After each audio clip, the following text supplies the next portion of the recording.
Rubble lies scattered across the roads of a desolate city. Black smoke billows into the sky. These things serve as scars of the battle between the local military and a terrorist organization. Amidst the smoke and flame, a platoon leader gives orders to his wounded yet victorious squad. Find survivors, treat the injured, watch for enemy remnants. Once the orders are given, he leaves his post and begins aiding in the search. Soon, he comes across a pair of trembling sisters in the tumble-down skeleton of a building. Despite the obvious fear on the elder girl's face, she wraps the younger in her arms and stares at the man with defiance.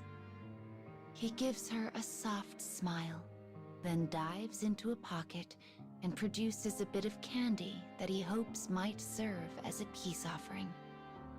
But she has gone through horrors he cannot even imagine, and the gift only serves to tighten her grip. The only sound is the lonesome howl of the wind. Suddenly, the silence is betrayed by the rumble of the young girl's empty stomach. The man snorts despite himself, then immediately regains his composure and apologizes for the disrespectful display. "My sister is hungry," mutters the elder through flushed cheeks. "She needs to eat. I'll do whatever you want. Just, please, food." The man smiles gently, a true smile, not a trick of the bargain.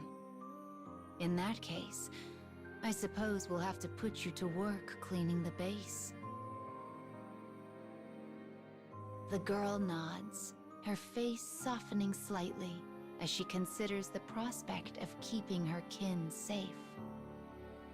Despite her youth, the world has taught her she must fight for what matters to her, and she would do anything to safeguard her sister's life. Tasked with the lives of his troops, the man recognizes this instinct in her, and he swears then and there to show this small kindred spirit the utmost respect.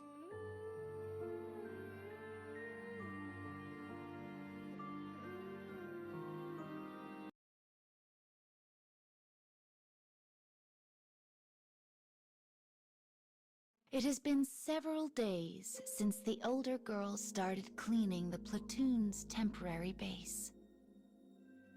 She cleans and she cleans and she cleans, all for the sake of her sister.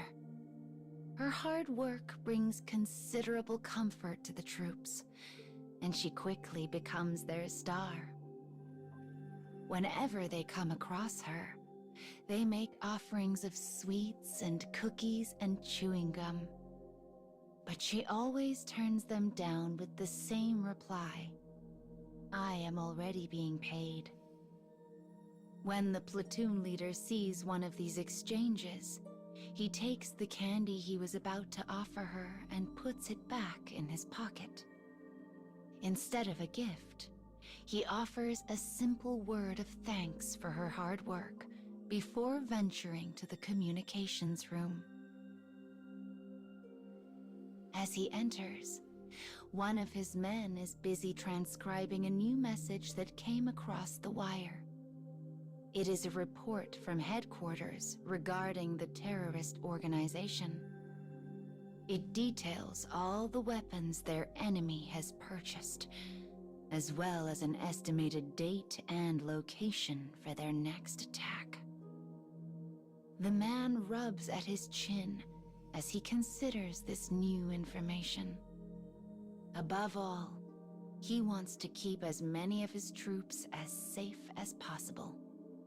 As he mulls over his options, a second message comes across the wire.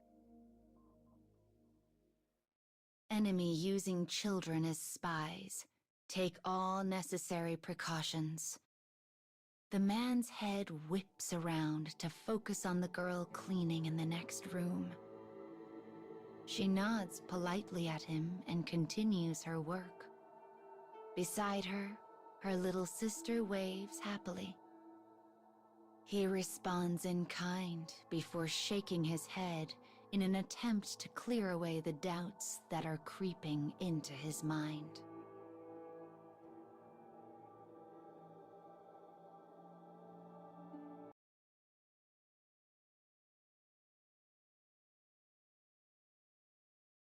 Late that night, the man sits in his room planning their next operation. His pen dashes across the page with conviction. If he can pull this off, it will decimate the terrorist organization without claiming the lives of any of his platoon. As he finishes his work, the girl appears in his doorway. He quickly gathers his notes and shoves them into a drawer. "How are you settling in?" he asks. "Well, thank you. My sister is sleeping again. A smile has returned to her face, and it's all because of you." Her gaze suddenly drops to the floor. "But I know you're about to go away. Is it somewhere dangerous?" "Perhaps," he says with an easy smile. "But I'll come back. I promise." "You have to," whispers the girl before scampering away into the dark. Night passes. The sun rises. As the base stirs to life, the girl is nowhere to be found. She left behind only two things. The first was the mess she created while rummaging through the platoon leader's desk. And the second was her little sister.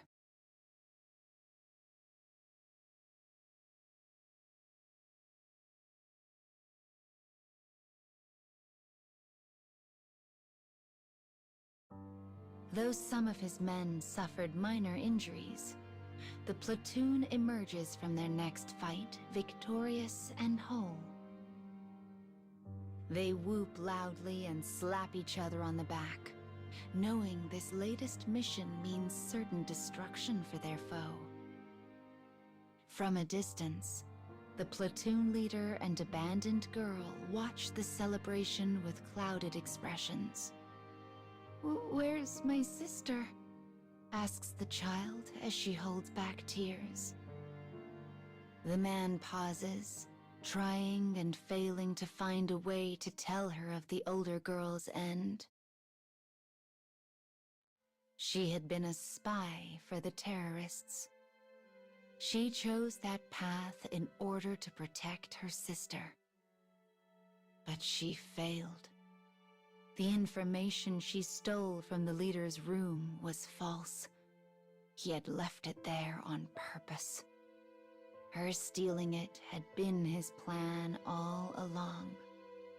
Acting on the false information, the terrorists arrived at what they thought was their own ambush, only to find the tables turned. It all went exactly as he had planned it, save for the moment the terrorists enacted their revenge against the older girl. No, don't lie to yourself. You knew that was always a possibility. He had weighed the lives of his entire platoon against that of a single young girl and made his decision. But as he stares at the little sister crying before him, he finds himself unable to tell her this truth. As his hand clenches into a fist, the cheering of his men and the sobs of the little girl blur into an endless wall of sound. These days, the man always keeps a piece of candy in his pocket. He does so in the hope he will never forget the weight of all his sacrifices.